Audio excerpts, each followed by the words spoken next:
Ya, saudara, terima kasih Anda masih di Sapa Bali Pagi Ruang Psikologi, dan di sini Nitya masih ditemani oleh Mbak Cecil ya. Kita masih akan membahas soal bagaimana kita tips untuk mengatasi stres dan juga kecemasan, terutama di masa pandemi COVID-19 ini.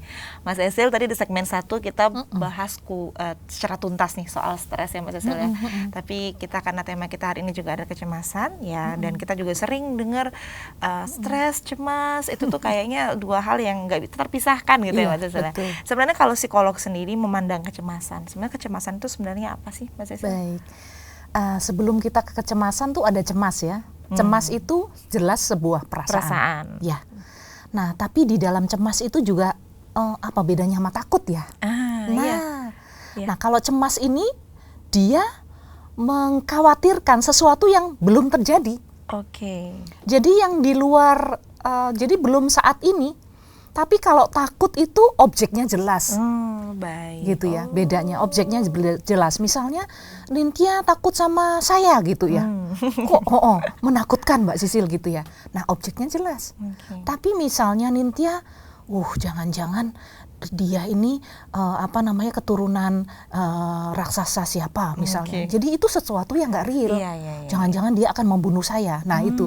Jadi bedanya cemas dan takut itu di sini. Kalau takut itu di masa kini dan sebabnya itu jelas real. Kalau cemas sebabnya tidak real. Sebabnya di masa yang akan datang belum biasanya. Terjadi di luar kendali kita gitu ya. Itu cemas ya. Nah, kecemasan ini apa? Nah, ketika dia menyatakan sebuah kata cemas adalah sifat ya, perasaan. Tapi kalau sudah melakukan kecemasan namanya itu sebuah gangguan sudah. Jadi kalau sudah kecemasan tuh cemas yang tidak teratasi, yang terus mendesak-desak, rasa khawatir yang terus mendesak-desak, itu adalah kecemasan. Ya. Dan biasanya kalau kita stres berlebihan juga muaranya pasti kecemasan Mbak Cecil. Nah, stres itu kan tekanan. Kalau tekanan tadi ya, kalau ada tekanan jadi nyaman apa nggak nyaman ya. Orang yang melihat solusi nyaman-nyaman aja. Orang yang nggak melihat, orang yang fokus pada masalah, cemas dia. Nah, cemas ini tidak pernah diatasi. Ya. Jadi persepsi dia terhadap ketidaknyamanan itu, saya tidak mau tidak nyaman. Semakin orang merasa saya tidak mau tidak nyaman, maka dia akan semakin cemas.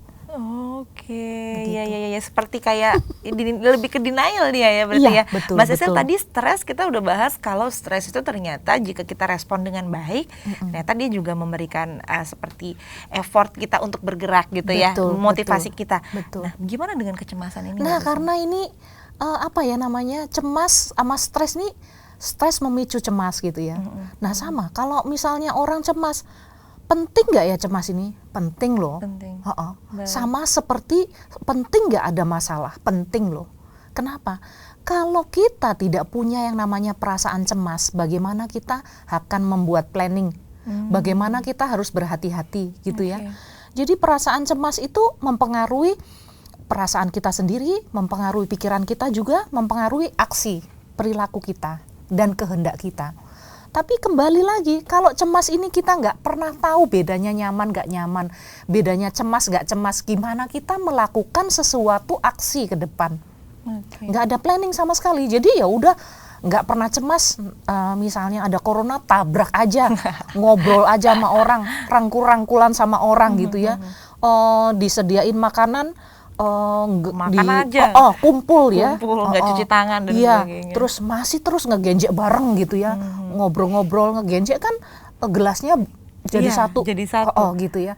Apakah jelek? Enggak jelek, tapi dalam suasana seperti ini ya, suasana corona jangan dulu deh ya gitu ya. Berarti jadi gitu. Cemas nggak cemasnya itu harus ada alasannya juga ya Mbak Cecil? Iya dong, kalau cemas itu kita alasannya jelas, ya corona. Bisa nggak corona diatasi? Bisa nggak? Bisa. Caranya apa? Ikuti protokol. Nah kalau dia fokusnya itu, jadi corona itu stres, cemas ini akibat dari stres itu cemas. Jadi orang yang cemas ini bisa nggak melihat positif kira-kira? Iya, jarang. Tapi bisa loh. Iya. Bisa. Jadi tapi kalau yang kemudian dia over cemas ya, Nggak bisa. Nggak bisa. Oh baik, berarti memang cemas itu kita sebenarnya ada celah gitu loh saudara untuk bisa melihat sesuatu lebih positif ya Mbak Sisil. Iya, kalau kita betul. mau gitu ya. Betul. Selalu kalau kita mau. challenge itu loh. Iya. Challenging, hidup kita ini challenging loh. Mbak Sisil, mungkin nggak sih kalau misalkan ada orang yang dia itu menekan kecemasannya, maksudnya lebih ke denial gitu, itu sebenarnya bagus nggak sih Mbak Sisil? Kayak misalkan Nitya nih, sebenarnya Nitya gitu ya? Iya, aku harus gini, aku harus tegar nih, aku nggak boleh cemas nih, pokoknya aku harus selalu happy ya, kayak gitu gimana Mbak Sisil? Nah, dengan diucapkannya itu dengan perasaan happy, memang dia betul happy atau dia takut? Terpaksa, Iya, atau dia tetap khawatir. Nah, kalau orang yang happy, biasanya fokusnya orang yang happy itu cirinya adalah selalu melihat solusi.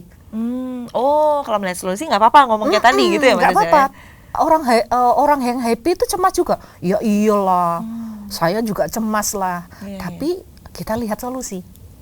Tapi orang yang kecenderungannya itu tidak happy, mengalami masalah di masa kecilnya, terus tidak belajar untuk beradaptasi, mengcopy masalah gitu ya. Nggak ada model dari orang tua atau orang yang dewasa untuk mengatasi masalah. Nah, ini yang masalah.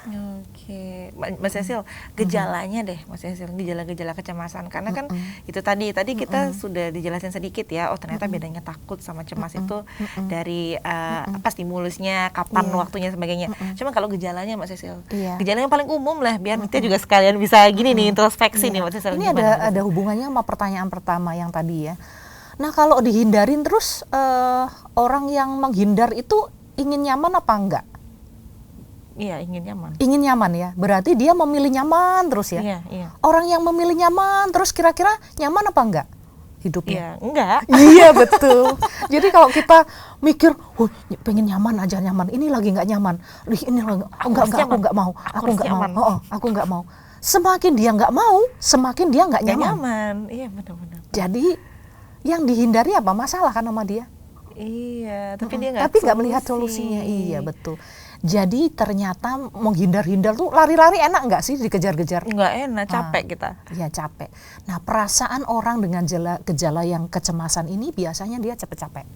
Oke, mudah kelelahan, terus dia numb, kayak nggak ngerti ngapain, khawatir, takut gitu, nggak nyaman gitu ya, kurang istirahat, dadanya berdebar-debar gitu, tiba-tiba kepalanya sakit, kadang-kadang lehernya sakit, berkeringat gitu ya. Terus kalau udah berdebar-debar yang gangguan kecemasan nih, udah pikirannya kebawa kemana-mana. Karena pikirannya kan fokusnya pada masalah, bukan fokusnya pada solusi. Jadi, waduh masalah, corona, waduh ada sirine, ada orang mati, jangan-jangan korban berikutnya yang mati akan saya. Aduh, kemudian bagaimana? Aduh nafasnya tercekat, terus susah bernafas misalnya. Jadi psikosomatis jadinya ya? Betul. Jadi kayak padahal kita sehat tapi rasanya sakit. Jadi gejala kecemasan yang saya ungkapkan tadi itu sudah mengarah kepada sakit fisik, psikosomatik. Host kita nih pinter banget pemirsa, luar biasa. Karena pengalaman saudara-saudara. Enggak ya, jangan sampai ya. Tapi ya seperti yang Mbak Sisil bilang tadi ya, kadang kalau misalkan kita dengar sirine gitu, kalau kita terlalu fokus sama si corona atau pandemi sekarang nggak mulai solusi, kita malah cemas berlebihan ya Mbak Sisil ya. Iya. Tapi kalau lagi-lagi, oh iya, kok tiba-tiba datang rasa nggak nyaman. Oh terima kasih ya, seandainya aku hanya nyaman saja, aku kan nggak berhati-hati. Nah jadi cara berpikirnya, mempersepsi sebuah persoalan berbeda. Jadi menghindari kira-kira merugikan apa menguntungkan? Menghindari ya kadang merugikan. Menghindari. Betul. Merugikan, tapi mengatasi yang tidak merugikan. Ini quote of the day nih teman-teman. Kita itu lebih baik mengatasi, menghadapinya daripada menghindar gitu. Udah kayak dikejar-kejar mantan pacar ya. Tapi kurang lebih gitu ya Mas Sisil. Kalau misalkan tadi Mas Sisil juga sempat katakan kalau misalkan kita happy atau fun ya kita nggak apa-apa berkata demikian dan mencari solusi. Tapi kalau ternyata kita ya fun tapi kita menghindar ya. Manusia hidup kan memang harus ada perasaan cemas. Coba yang nggak perlu cemas siapa? Nggak ada kan? Baik. Coba tanya seluruh dunia, ada nggak yang nggak pernah cemas? Tapi kalau sudah menjadi gangguan kecemasan, nah ini nggak semua orang mengalami. Iya, jadi cemas itu wajar. Kalau sudah sampai gangguan kecemasan itu yang kita perlu aware nih teman-teman, apa yang kita harus lakukan selanjutnya. Mbak Sesen itu penasaran tadi di awal Mbak Sesen sempat bilang kalau kecemasan itu ternyata adalah output dari mungkin beberapa pengalaman masa-masa lalu yang kurang mengenakan. Ini penasaran itu seperti apa, tapi setelah segmen satu ini ya Mbak Sesen. Saudara, kita masih akan membahas nih soal stres dan juga kecemasan nih dengan Mbak Cecil, seru banget. Tapi setelah segmen satu ini saudara, untuk itu jangan kemana-mana, tetap di Sapa Bali Pagi Ruang Psikologi.